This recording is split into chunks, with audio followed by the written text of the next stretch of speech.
Hello fellow geeks and welcome back to Running Geek Girl. My name is Heather, the Running Geek Girl, and I'm glad that you're here. This is just a quick update video just to let you know what I've been working on over the month of May, what I've got coming up as far as virtual races, different projects, different training, gear I've gotten over the month. So let's just jump right in.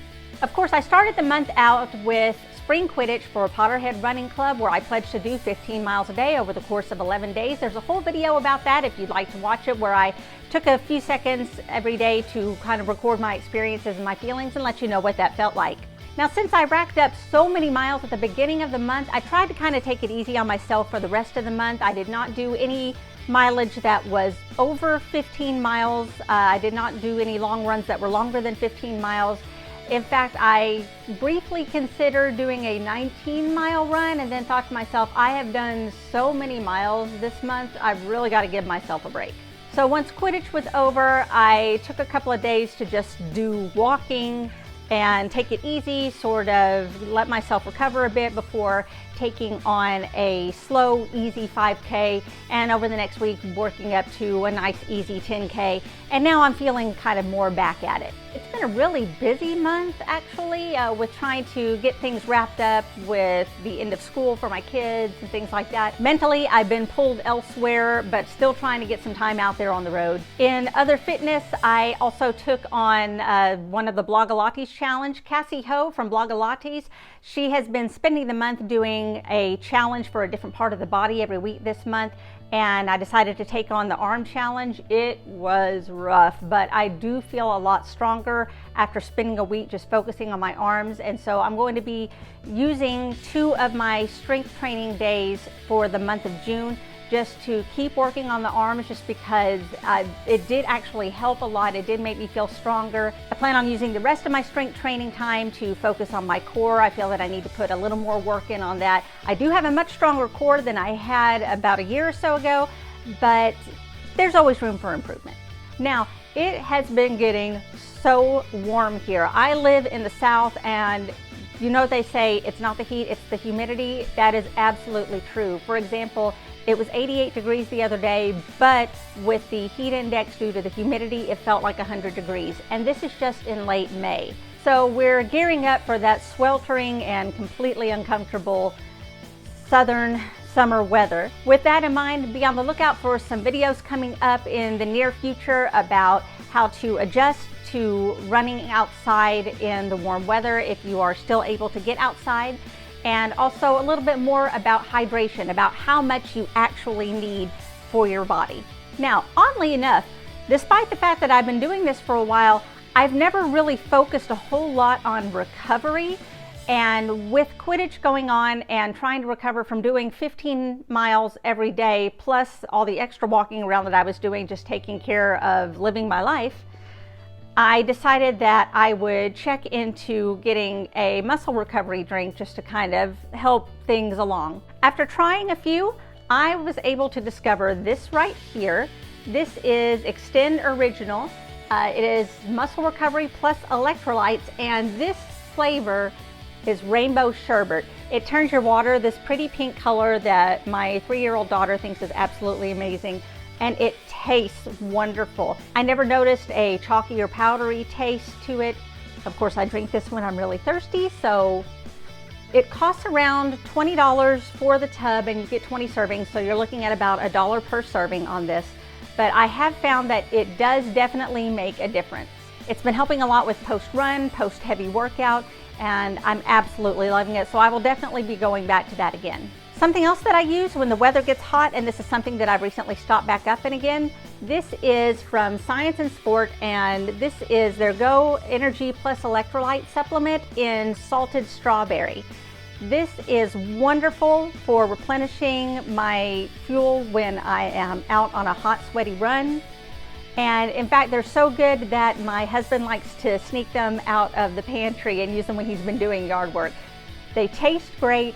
They don't wreak havoc on my stomach. They take little to no water, which is great. I will leave a link to the Science and Sport website if you are interested in ordering this for yourself. In upcoming races, well, this was the month that they were finally going to allow us to register for the Walt Disney World Marathon weekend, which is something I was really looking forward to. I really wanted to tackle that marathon again. However, due to obvious conditions with the pandemic, they had to cut down drastically the number of bibs that they were able to release. Disney typically opens up their registration to annual pass holders, vacation club members, and cast members before they open it to the general public.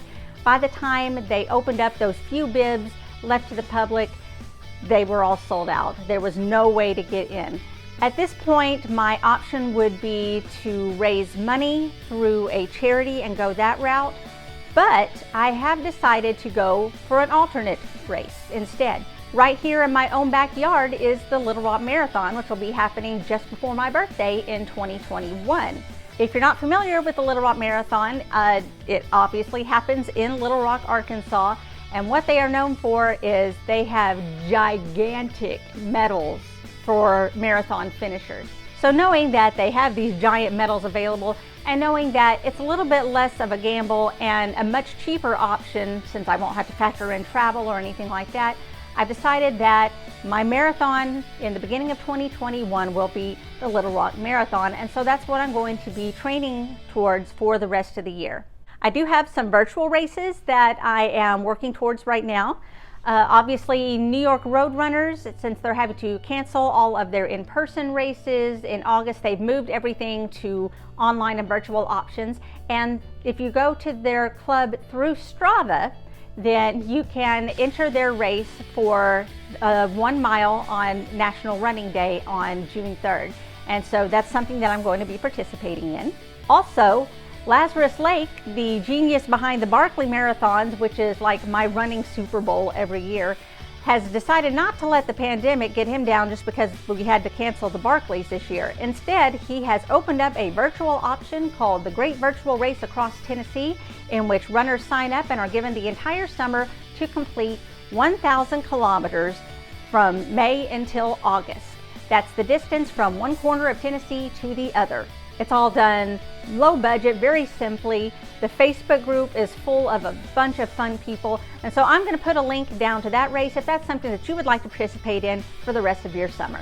Finally, I was sent a link to a race that absolutely intrigued me because this is something a little different from virtual races that I've seen in the past. It's the 6-foot 10K by SweatNet. 6 foot being obviously the amount of distance that you need between yourself and another person during social distancing. But it's a 10K that you can run virtually. They give you the usual options of t-shirt, tank top, medal. But what really fascinated me was the race itself. The race is downloadable by MP3 as a binaural experience. You choose which pacer you want based on how quickly you would like to run your 10K. The pacer talks to you, keeps you on task, and even includes sounds of the crowd cheering you on, the national anthem at the beginning of the race, the starting gun at the beginning, the crowd cheering for you as you finish. Just the thought of that was amazing to me, being able to experience that without actually having to put myself in a dangerous situation with a lot of people. I'm going to put a link to that if that's something that you would be interested in doing. That race is going to be open until May 31st. So if you want to do that, go ahead and jump on it. However, once you have registered for that race, the pace downloaders are yours to keep for as long as you want to use them. Well, there you go. There's just a few things that I've been working on over the course of the month. Looking towards next month, I'm obviously going to be extending my base run to 6.5 miles. I probably will not do a long run that is longer than 15 miles. I've thought about it and I really don't see the need to push myself over 15 to 18 miles at this point until I get a little bit closer to March, and then I will throw in a couple of 20-mile runs leading up to the Little Rock Marathon. Again, stay tuned for videos about dealing with running in hot weather and in dealing with hydration. I've got some more Couch to 5K reviews that are coming up and more stuff coming up with your running vocabulary on the running ABCs. So stay tuned. Make sure that you've subscribed if you haven't already so that you don't miss any of the upcoming videos. You can follow me on social media. I have links down in the description box below. You can find me across most platforms under the name Running Geek Girl. I'm so glad that you could be here. I hope you're having a wonderful month. Good luck in the month of June, and I will see you next time. Happy running.